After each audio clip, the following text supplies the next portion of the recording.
The only way the past exists is in our thoughts right now. Otherwise, it doesn't affect us at all.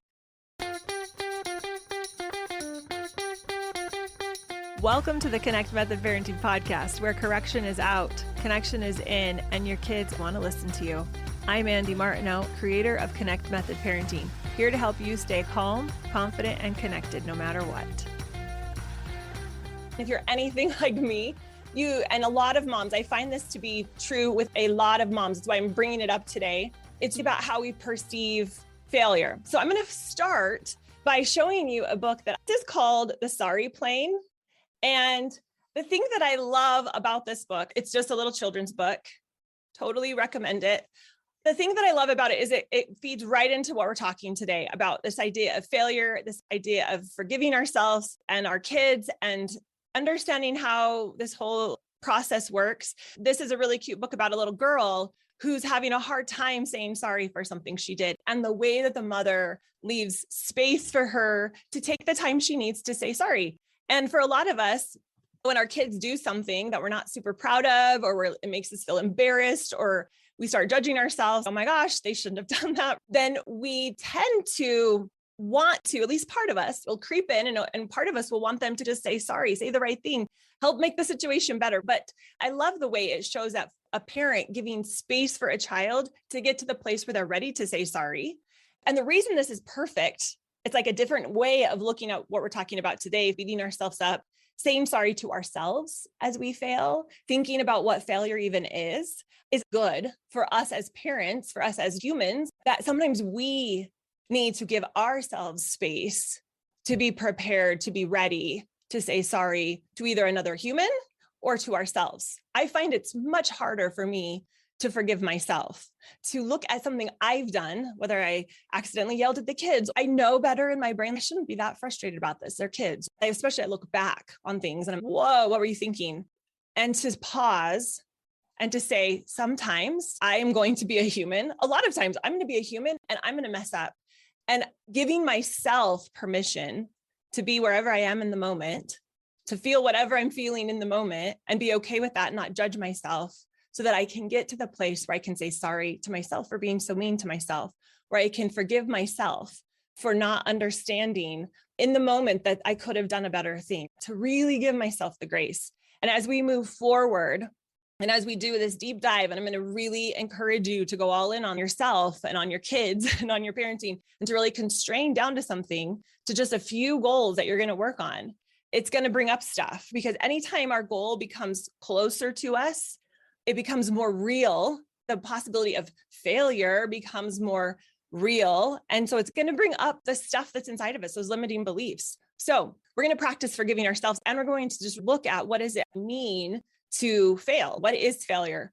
But before we get started on that, I'm going to read you this beautiful poem. It's by a poet that I've read for you guys before, John Riddell. I'm going to read it, and then we'll move on to getting into the nitty-gritty of what we're going to talk about, to actually how to do this. I want you to think about this in two different ways as I read this poem. I want you to think about it as if you are needing to forgive someone else, maybe your child or your parents or your neighbor or whatever, or you're needing to forgive yourself, almost like you're talking to yourself. When I was reading this poem, I was thinking about me talking to me. So just think about it as a possibility of that, because it opens up the application of this. So this is the poem. Is it your turn to forgive me? Is it my turn to forgive you? I can't remember either. To be safe, we better just forgive each other at the exact same time. Here's how.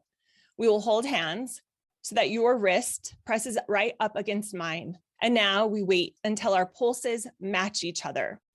And now we close our eyes and pretend that our veins are rivers of empathy.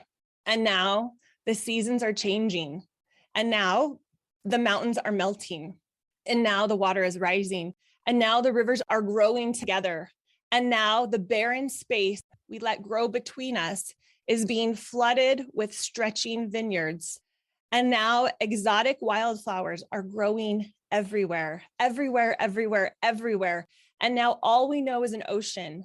And now we are swimming in the same tides of understanding. And now the two of us are endless again. And now we are the newborn children of forgiveness. Open your eyes, look down at our wrists wrapped around each other. And now I forgive you, And now you forgive me. And now I see you. And now you see me. And now can't you feel it? The rising river, this rolling ocean, this endless us, this rushing mercy. I read this poem and I thought, oh my gosh, I have to read it to you all today because I love the seasons. Sometimes it takes time. And I love the imagery of the endlessness, the possibilities of us being able to be with each other again, to be able to forgive someone else. But really today, I want to focus mostly, you're welcome to think about all the other things too, but mostly about you forgiving yourself for all of the times moving forward, but also in the past. But I'm going to mostly talk about moving forward. But the times that you're going to fail or you're going to mess up or you're going to be doing what you were doing before. And you're going to think, I wish I hadn't done that. I shouldn't have done that. We go into a little bit of criticism or a lot of criticism about ourselves. And we shut down our imagination, our higher thinking, the possibility of what is available to us. And we don't really see ourselves and the effort that we're putting in to doing our best. We don't give ourselves the benefit of the doubt. And that's very, very important so that we can actually make progress. Now, if you are able to forgive yourself easily, bravo. And if this is more applicable to you being able to apply it to other people, then keep that in mind. Wherever this serves you, I want you to take away whatever serves you today so that you can go forward and have the right feeling, the right state of mind, the right self-concept, the right confidence to feel that you're capable to make the kinds of changes that we're going to be talking about, that we're trying to really embody. So as we talk about this today, I want you to think about, and I know, just such a great visual aid, hopefully you can see it. Forgiveness is for you to give to you first. If you're having trouble, this is at least what I was thinking about when I've been thinking about forgiveness is I need to forgive myself.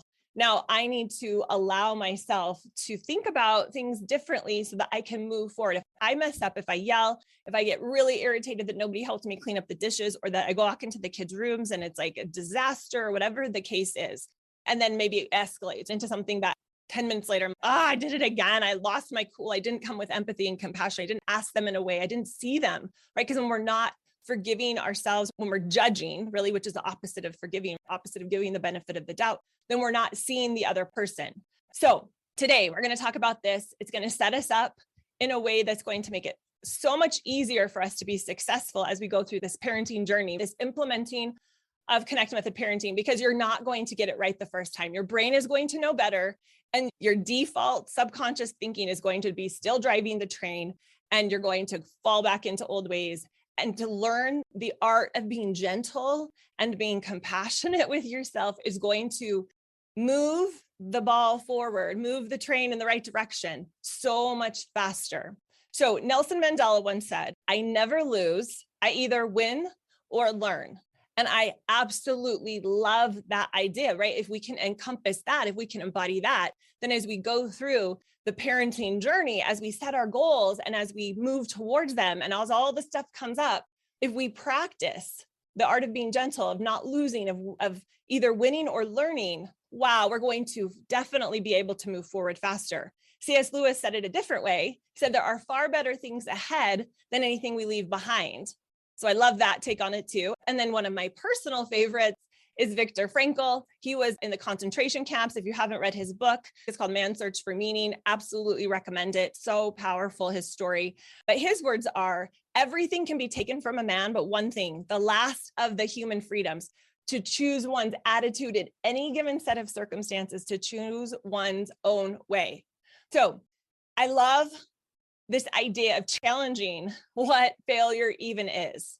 Because according to these amazing people who have lived incredible lives, and I could have pulled hundreds of quotes of people who have really walked this walk and who we really admire. You have your own people that are role models for you. And to be able to see what made them successful is their ability to continue to move forward and to not see the things that they've failed at as defining them, believing that they're doing their best, giving themselves and other people the benefit of the doubt, believing that losing is not final. It just simply represents the opportunity to try again with more knowledge than you had last time. So what if failure is not a thing? I would propose that failure is not a thing, just a mental construct. And Thomas Edison said this so fabulously in his quote. He said, "I have not failed. I have just found 10,000 ways that won't work." So what if we approached parenting like this? There's no failure even on the list of possibilities. We're just like, hey, I haven't failed. I just found that doesn't work, and that doesn't work with my kids. And I'm trying to get towards this more cohesive evening routine. And I've tried it 5 different ways. It hasn't quite worked yet, but that's okay. I've found some ways that don't work. So now that I can rule those things out, I can move towards things that will. So the wealth of knowledge that Thomas Edison compiled on the various properties of the different materials that didn't work for the light bulb went on to create so many other things. So even those things that didn't work, our brains might say that's a waste, that wasn't worth anything. No, all of the things that we have failed at, and I do this in quotes because I don't really believe there's such a thing, but that's what our brain wants to categorize it as. So I'm going to use that word because it's easier for us to understand. So the things that our brain has categorized as failures are really, in Thomas Edison's perspective, which I think was a brilliant example of this, is it wasn't necessarily failures. It was just, he was collecting more evidence. And some of those things that he discovered were able to be used for other things. And that's exactly what's going to happen with our parenting.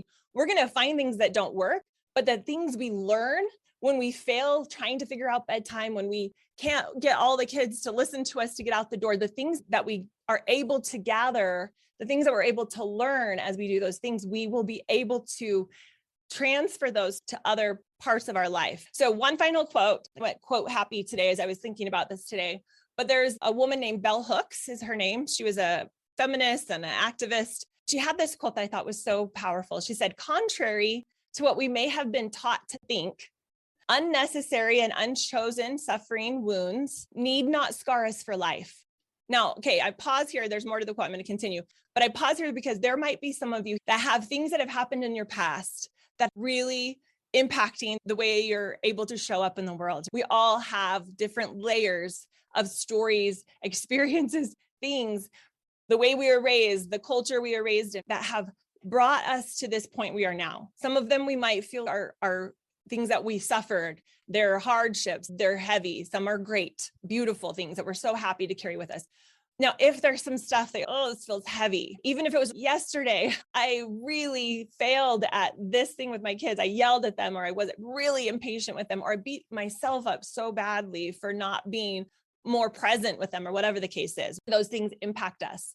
But Bell Hooks goes on to say, it does mark us. Our life marks us. Every day we get things that impact us and influence us. But what we allow the mark to become is in our own hands. And that's just this beautiful declaration that if we give ourselves gentleness and compassion and empathy, and we see ourselves and we forgive ourselves, we are able to transform anything that happens into helping us. So what if there was no construct that meant we were not enough, that we hadn't done enough, or we couldn't recover from something we'd done in the past or something that was done to us? What if we were taught that no matter what happened, things were working for us, not against us? That even the hardest challenges, the hardest children, the biggest mom failures that we've had were gifts and opportunities for us to grow? What if we were told to go towards the hard, the uncomfortable, the frustrating, because we knew that was how we were going to become the person we were meant to be? What if we understood that not getting something right was actually getting it right? Now, let's let that soak in. I'm just throwing it out there. I'd love to hear what you guys think. Are you like, yes, I already believe this. Yes, I'm working on this. I understand this to some level. This is really hard for me.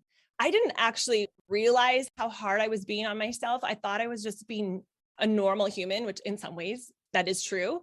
But what I didn't realize is that it was affecting me in a way that was impacting my ability to show up as the loving, kind, generous, compassionate parent I wanted to be. It took me a long time to realize that. I really was committed to this idea that being hard on myself, critical of myself, judgmental of myself was the way I was going to move the ball forward. And in Connect Method Parenting, that is not the way we are able to move the ball forward. I don't actually think it's the way we're able to move the ball forward in life. We might have small little inklings of what appear to be movement forward, but I want us to move forward in a way that feels abundant, and we feel sufficient, and we feel the growth becoming this new version of ourselves. We feel that evidence of that growth. So the only way your past exists, and I'm talking about any kind of like yesterday, 5 minutes ago, this morning, 2 years ago, the only way the past exists at all is in our thoughts right now. So as we're thinking about these past events that we've messed up on for us to be hard on ourselves about, I want you to think about that. Actually, the past is actually the past. It's already over. So the only way the past exists is in our thoughts right now. Otherwise, it doesn't affect us at all. Your thoughts right now about the past are what affect you. Now, I want you to be hearing this with gentleness and no criticalness at all. I'm not saying, so then you shouldn't have any thoughts about your past. You should have all beautiful thoughts about your past. That's not necessarily the case. I'm just saying, let's consider that is what's happening. If the situation with you getting frustrated about the kids' room being destroyed again, or their laundry being all over the floor that you just folded and you just begged them to put it away and you go up and it's not, you get frustrated with them, then you yell, or then you give some extreme consequence or something. You go into the old default mode of parenting, and then you start judging yourself. I want us to realize that once we are past the moment and we start judging ourselves, that the past is over. We're now bringing those memories and thinking about them right now. That's how it's affecting us. And that's why the criticalness of it is not helpful. We want to go into curiosity and awareness around it so that we can move forward. But from a perspective of, we were doing our best, let me understand that so that I can move forward. How do I become one of those people like Nelson Mandela who never loses, who always just is learning or growing or winning? So your past is over. It doesn't necessarily affect you like we are convinced it is. And then there are our current thoughts about our past, which are affecting us. So our past is just existing in our mind, right? And this is a big concept. So when I ask you about your past right now, it's a story about our past. So if we had amnesia for some reason, if we had no memory of our past, it would have no influence on our current perspective, on our current outlook. If we couldn't remember anything about our children, we woke up this morning and maybe we could just remember they were our children, but we couldn't remember any of the things they had done or any of the things that we had done to them that we felt bad about. Wouldn't that be really interesting? We wouldn't have all of this baggage from the past or this judgment from the past. So if I asked you what happened to you yesterday and you told me your story, that's a story of the past. So the crazy thing is, if we were to go back and ask, and I've done this with my kids, I'll go back and say, okay, remember that time? Because I've been stewing over it for years. Remember that time where there's a couple of experiences that are like this. And I'm like, remember that time I got really frustrated and I exploded and I just was so upset. Do you guys remember that? One won't even remember. One will remember it this way. A different child remember it this way. It's because we're all having our own personal stories of it. Our past exists in our mind in our own way. And we each have our own story about it. And then on top of that is the meaning that we made it mean about ourselves or about our children or about our life or about our worth. So we're going over the past, repeating the past when we keep the story alive. So when we are critical, when we don't realize it's optional, then we just keep living it. And then we keep becoming that person. We keep believing we're that person. And so I'm impatient. I have to have my house clean to be able to feel peace. I need my kids to listen to me for me to be able, right? I have all these conditions and these stories because of who we were in the past. I'm impatient. I'm a procrastinator, whatever it is. And those keep moving forward. So how do we want to use the past? How do we want to use our failures and mess up so that we can actually change it into a way that serves us? And I want you to think about it like this. I want you to look at your past and ask yourself this question right now. If you are able to sit down and write this down. And when I'm saying past, this could mean one event in the past. Sometimes our brains want to solve the big problems of the past, and there is value to that. But sometimes those big problems that we feel are looming in our brains for a long period of time get solved when we narrow it down. So I would encourage you, for the purpose of today, is to pick something in your past that just happened recently, that maybe doesn't feel like the definition of who you are, but you are looking at it and you're thinking, I didn't really show up the way I wanted to. I got a little bit irritated. I felt resentful. I felt overwhelmed. Think about that. And how do we want to use that? We get to decide, you and I get to decide what we're going to make the past mean in our life every moment. Sometimes we make it big. I'm saying, just take the moment when bedtime fell apart, or where you got home and the house was destroyed and you were like, what is going on? This is not okay. Lots of things with the word should have been different, could have been different. When that pops into your head, that's a good indication that there's judgment there, there's resistance there, and we're not tapping into the curiosity if we get stuck in that thought pattern. So we get to decide what we're going to make the past mean. Last night at bedtime, dinner time, when we decided to not play the card game with our kids because we just couldn't handle not whatever, this other thing we needed to attend to. We get to, and now we're feeling bad. I really should have just been present with the kids and played with them. That would have made the biggest difference. And then we go into judgment. So we get to decide what we're going to make that mean. Do we get curious about it or you just get critical about it? So a lot of moms, a lot of parents come to me who are stuck with these stories and these little moments, whatever yours is. And we all have this through line story. Some are like and you could, if you take a minute, what is your story, perhaps as an emotion? Some of us feel frustrated. Some of us feel resentment. Some of us feel irritated. Some of us feel bitter. There's typically a collection of our favorite emotions that bubble to the top when things don't go the way we want them to go.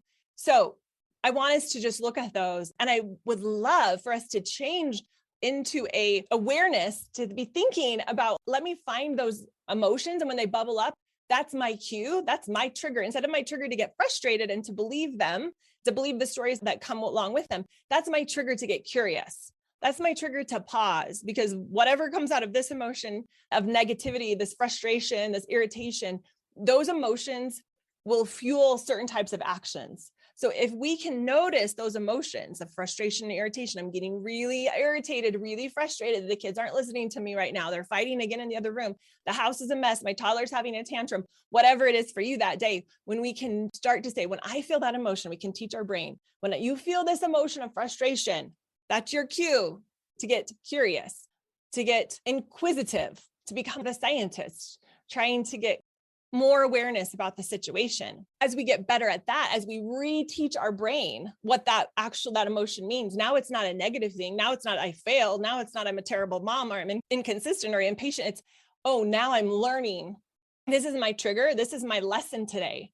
This is the course I'm in, is to notice this, a pop quiz, toddler having a tantrum.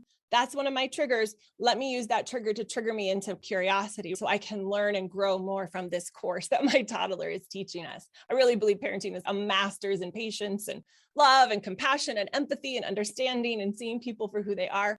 Let's use it. Let's leverage this beautiful experience we're a part of to help us learn and become the best version of ourselves so that we can help our children become the best version of them. So it doesn't really matter where we start applying this compassion and empathy for ourselves.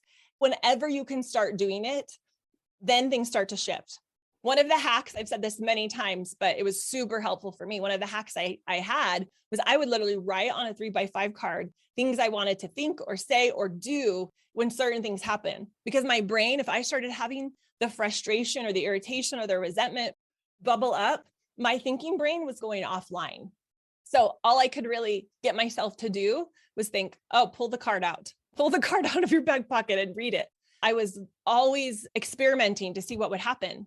And I would try different things to see, is it helpful when I lay on the floor? That was one of my go-tos when my kids were little. Just lay on the floor, change your body position, take a deep breath, try not to go into autopilot mode where I would start yelling. So whatever works for you, ask yourself, what would be most helpful for me? What resource would be powerful for me to be able to use when things start to escalate? That's one of the things that we can really focus on as we're really getting deliberate about having certain goals that we're working on. So it doesn't matter where you start applying compassion and empathy for yourself, but you want to start applying it to yourself. It will start shifting things. I want you to have boots on the ground, and I want you to use what we're talking about today in real life situations that happen with your kids today. Because judgment's going to keep you stuck in your story, judgment towards your kids and judgment towards yourself. If you're judging your kids, you're going to be judging yourself. They're linked. We're not able to do one without the other. So we really want to release the judgment for ourselves and the judgment for our children so that we can be curious for ourselves and learn and grow. And so we can be curious about our children so they can learn and grow. Because the judgment keeps us stuck in the same stories. If it worked, we wouldn't be talking. We'd all just be out there being critical and giving lots of consequences and punishments and taking things away, and things would be fixed. But that's not the way it is, because that's not how humans work. Okay, so judgment keeps you stuck in your story. Like I said, completely optional. Is it always possible in the moment? No. So sometimes people will take this information and they will think, I could just stop judging myself now. I get it. I heard what Angie said. I get it cognitively. I get it up here in my brain. And then we go into the real life moment and we're not able to do it. And then we use this against ourselves. We're like, I didn't do it again. I messed up again. Do not do that. That will not help you. It's good to know it's optional to judge ourselves. But if our nervous system has been kicked in, it's kicked up. We have this story about, we've been practicing for maybe 5 years or 10 years or our whole life. It's one we've carried over from childhood. And this subconscious brain, which is so much more powerful than our conscious brain, it's driving the train. It's feeding us the stories and the lines for the play we're in right here. And we just go into mode, even though it was optional, even though at some point in our life, we could change this. Give yourself a ton of grace that right now, in that moment, it wasn't optional. In that moment, your brain took over. And right now, what is optional is beating ourselves up. Once we catch it, stopping the beating ourselves up story and pivoting into curiosity. Wherever we pause, that's where we're able to step into the possibility of seeing things differently. We're beginning to understand our children's behavior differently. We're beginning to look at our own behavior differently. And then we're starting to be able to change the story we tell. First, it happens after the fact, and it gets closer and closer and closer to the moment in real time. And then pretty soon in real time, we're starting to have better success doing it. So you could want to believe, as you're reflecting back on it, you could want to believe all those times you've messed up, all those times that you messed up and you didn't have compassion for your kids and you beat yourself up terribly. Now that we're noticing it, if you're thinking of the story that yesterday you had a horrible day with your daughter and didn't act how you wanted to, you tried to have compassion for yourself. The first suggestion is just noticing what the story is that you have currently. What is the story I currently am thinking, and not judging ourselves? So a suggestion I would have as you go forward, we have practiced beating ourselves up, beating the crap out of ourselves, being so mean to ourselves, being a bully to ourselves for so long. That is a groove in our brain that is so deep and such an easy path that our brains, I want to take that one. I want to take that one. So the first thing, because I spent years and years struggling with this, and it still creeps up because this is a story I practiced for 40 years. Beat yourself up. That is the way to change. I believed it all the way. I was all in on the story. It's taken me so much time to unpack it. So the first thing is I had to believe that I was doing my best. Because if we are thinking, I shouldn't have done that, I could have done something better. That unacceptable what I did. And we're thinking that was not okay. And then we try to be compassionate. We try to think happy thoughts about something that we really fundamentally are like, that was not okay. That was terrible. And we're in this judgmental, terrible mode of thinking about it. We will not be able to think a happy thought about something we think was awful. If you notice that you're having trouble forgiving yourself or being compassionate about something that you did that you feel like was a total screw up, I just didn't show up at all the way I wanted to, that was terrible. The first thing I want you to ask yourself or to go into thinking about is, how can I look at that differently? We think we're letting ourselves off the hook. It wasn't okay that I thought that way. It wasn't okay that I did those things. I want you to separate. Accepting yourself that you were doing the best you can is not the same as condoning your behavior and thinking that was what we should always do. In that moment, my brain was in fight or flight mode. I thought, my default thought, not consciously, not the highest version of yourself, not that beautiful, compassionate, real part of ourselves that I feel like is inside of all of us that gets clouded by our nervous system thinking it needs to protect us, or by old stories that have been logged for years and years. So it's not that I think that was the best thing I could have done. It's I can have compassion for myself that in that moment, that is the best my brain was able to do. It wasn't great. Maybe it was a 1 out of 10, 0 out of 10. But in that moment, I am going to believe that was all I could muster up. Because if I could have done better, I would have. I love asking myself, if I could have done better, would I have acted differently? Of course. Wouldn't have yelled. I wouldn't have screamed. I would have understood the mess was just a mess. And I would have handled it so much better. I would have had this beautiful perspective on life. For sure, would have done better. If I could have done better, I would have done better. And I wasn't able to in that moment. We have to start neutralizing the behaviors that we had in that moment and just see them through the lens of somebody who was really struggling or hurting or fearful or scared. I ask myself too, like, why was I so scared or nervous or afraid of fear is so much a part of our parent dialogue, because we're afraid of what might happen if we don't step in, if we don't say this to the kids. What will happen if they don't turn their homework in? And our brain goes into, they're going to drop out of school and they're not going to get a job. Or if they don't pick up their room, they're going to be lazy and they're not going to know how to ever be responsible for things. Our brain goes all the way there. And when we can say, oh, that's what was happening. My brain thought that this mess or that rude thing my daughter said, my brain thinks this is rude, which is really just them struggling. That thing they said that really made me feel fearful and nervous and anxious and brought up all these old stories. That's why I behaved the way I did.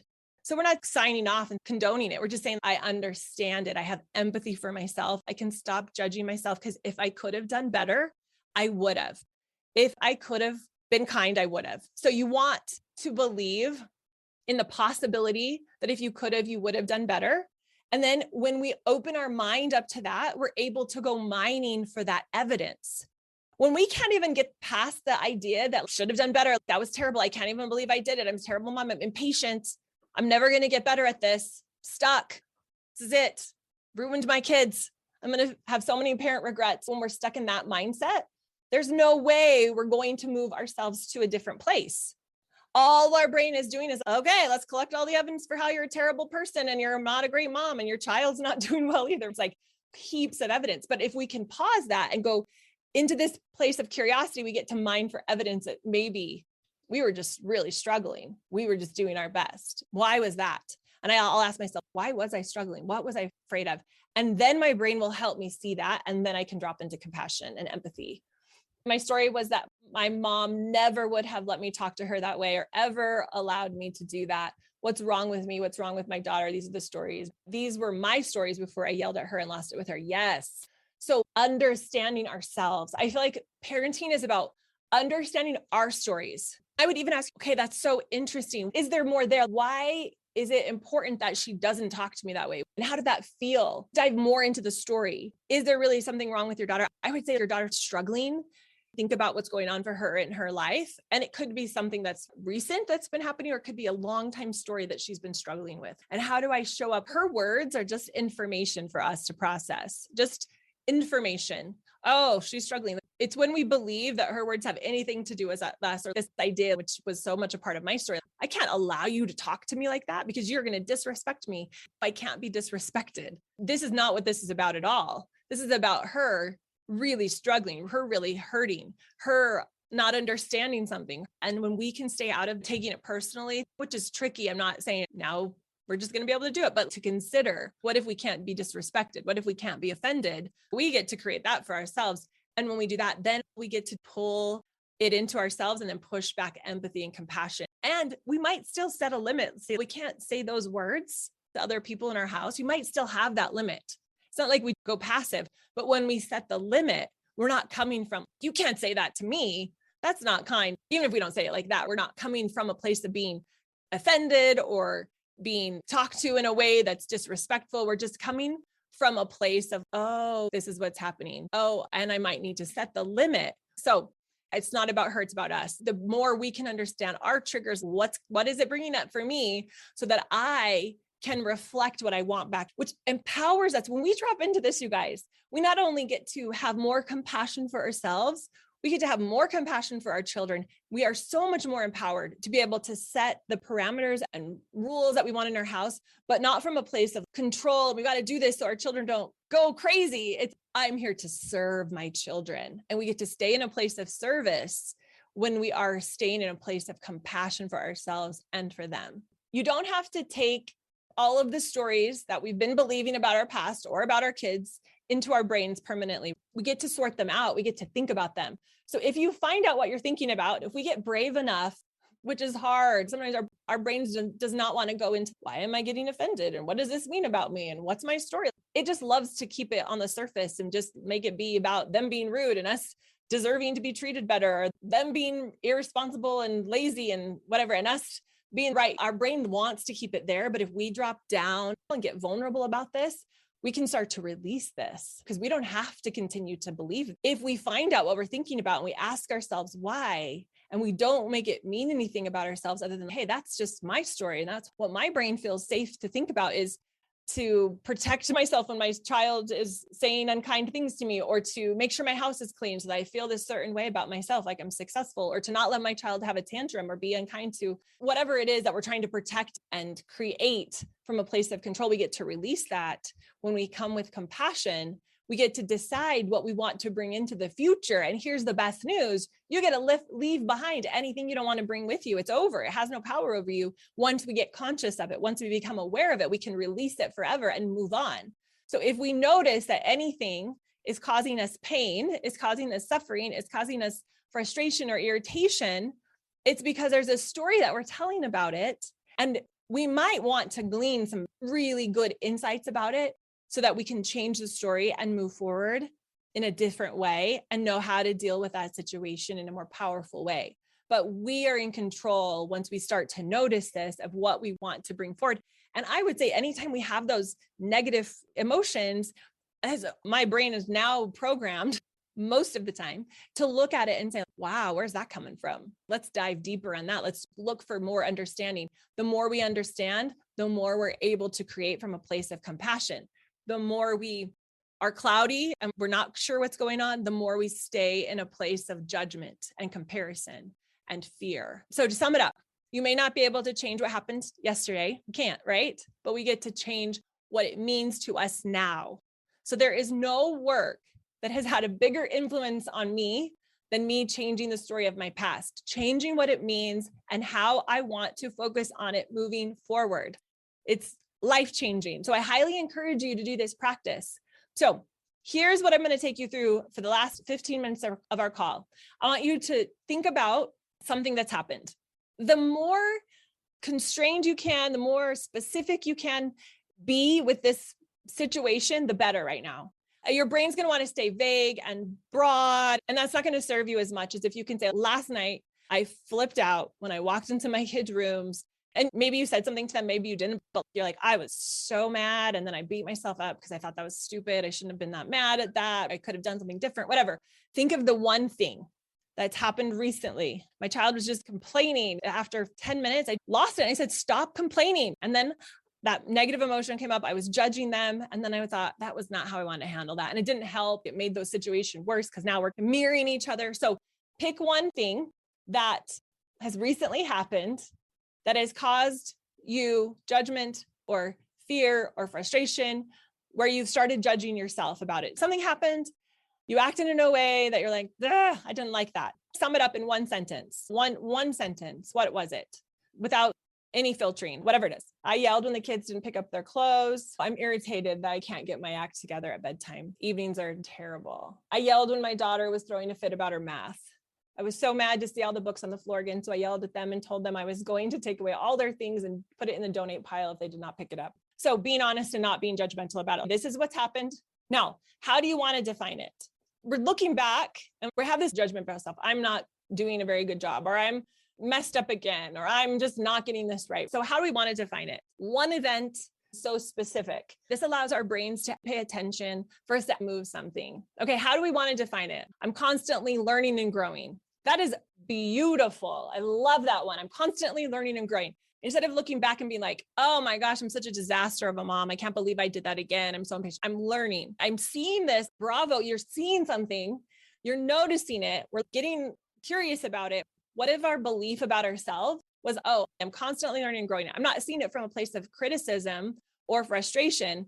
I'm seeing it from a place of love and compassion. Every experience makes me better. I love it. This is helping me see what my child actually needs. I'm given another opportunity to see how much my children love reading and looking at books. I love it. I'm learning to be gentle and forgive. I'm getting better at seeing how unkind I am to myself. I'm learning how to set limits without getting angry. She was having a hard moment and it was a trigger for me because I didn't have the time to wait it out. My old belief was I lost my calm. My new way of looking at it is my nervous system was having a hard time. This is so powerful when we start to have the awareness and be able to tweak it. This is how we drop out of criticism and get understanding. We understand ourselves, we understand our kids, and we begin to interact differently. So there are so many thoughts that you have now from the thoughts you were taught in your past or the thoughts we practiced in our past. So these are not thoughts we have to consciously think about. We're comparing these two right now. Subconscious, we don't even think about it, programmed into us, but we're becoming aware of them. I lost my calm, old way of thinking. I'm not a good human, right? Or I'm impatient. I'm a procrastinator, the old program. So you are so used to thinking these thoughts that we don't even realize they're there. That's why we're diving into this. That's why we're changing. We're so used to those old ways and we're pivoting them. So some of these thoughts we have are good. I'm good and kind. I'm learning how to be patient. We're learning how to program these new beliefs. And we have some good beliefs that have come with us. And some of them aren't so great. We've listed some of those. And we've listed the ones that we want to pivot to. And I want you to think about the thoughts that we've adopted from our past without realizing it. We're going to be diving more and more into this because this impacts so much how we're able to parent or implement any new way of seeing our kids. It might be something that was taught to us by society, by school, by our parents, by a movie we watched, a belief that we've developed because something we've repeatedly done it. Like I can't relax around my kids. I'm inconsistent. I'm a procrastinator. We have thoughts that we're not even aware of. My invitation to you right now, as we are unpacking this more, is, and you're gaining more awareness, is to begin to be onto yourself. When you recognize yourself judging you, when you have a negative feeling, for me, it's usually frustration. That's why I typically use that word. But it could be resentment, irritation, agitation, whatever your word is, whatever your emotions are that come up when something happens that your brain shouldn't be happening. Need to fix this. If you don't fix it, everything's going to go terrible. I want you to start to question those. I want those to be a trigger instead of a trigger to act and yell or get frustrated or to continue on with the story, a trigger to ask with curiosity, what's going on? How could I see this a different way of contrasting those? Your past successes and failures don't predict your future successes and failures unless you believe they do. So we don't have to take the fact that we yelled at the kids yesterday or that we've been frustrated about their messy rooms for a year and just keep carrying that baggage with us. We don't have to. What we were taught, what we believe, what we feel is true is only because it's familiar, because we're used to it. So for example, we could start questioning everything. I'm impatient. Is that something I want to believe? Or do you want to believe something new? I want you to also prepare for the argument your brain's going to have. Failure is not a permanent condition. It's not. Our brains will get us tricked into thinking it is. We might know conceptually it's not, but then when we look at our specific actions in the moment, we begin to forget that. No, I think it is. I think I'm flawed forever. I think I'm like, we beat ourselves up. And when we go into that judgment, that's when our brain's trying to go back into that mode of this is just who you are and this is the way it's going to be. And so we're going to question that. We spend a lot of time arguing with our past without even realizing it. We believe it should have been different. And this causes so much anxiety, so much stress, so much fear, so much worry, so much judgment. We think she shouldn't have done that, or I shouldn't have done that, or they should be different, or my kids should have been better, or I should have said or created this differently. I should have been different. All of this is untrue. The past is exactly as the past was. The past is just a fact.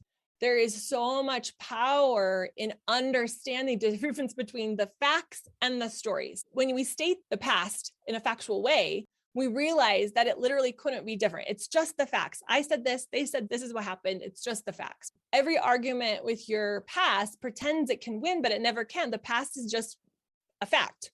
This is what it is. So then when we can see it like that, it's just the facts. I yelled, I left the situation frustrated. I told the kids they were never going to see their friends again because they were so whatever. I told them I was getting rid of all of their toys. It's just the facts, so we can factualize it, take all the adjectives and story out of it, just say what actually happened so that it could be agreed on by a whole group of people. Now what? Now what will you make that mean? So I want you to think about the situation once again that you feel that you failed in. And then like we've already started to go through, begin the process of, and I would even expand it even more than we've had time to do today. What do you want to have that whole story mean? Retell the entire story from the perspective that you were doing your best, that your nervous system was triggered, that you were flooded with emotions, that your brain literally thought you were in danger.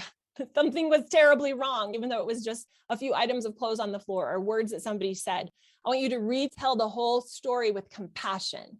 What might you have been thinking when you said this or that? What was going on? Oh, I have this old story. I can see now that when my child said this or when my child did this, it really it brought up this story.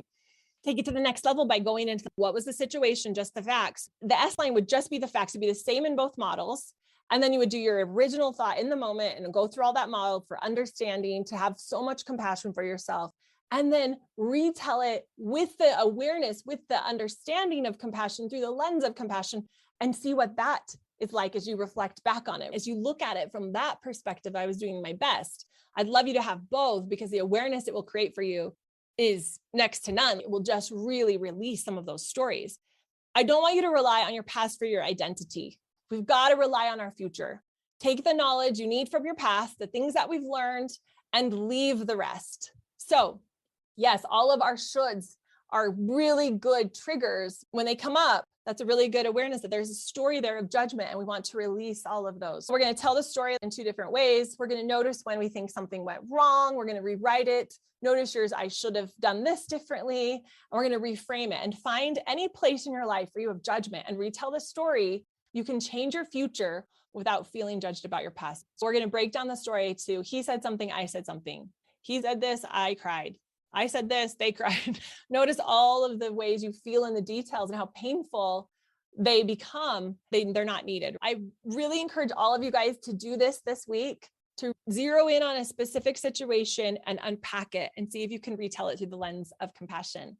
All right, we'll talk to you next week. Bye, guys. Thanks so much for listening, you all. If you are ready to learn more about Connect Method Parenting, if you've been listening to the podcast and you think, ooh, I'd love to be able to implement this in my life and with my parenting more, then check out Pivot. It's my 8-week program where we deep dive into learning and implementing Connect Method Parenting so that you can take this information and transform your parenting journey. Head over to connectmethodparenting.com to find out when the next group starts.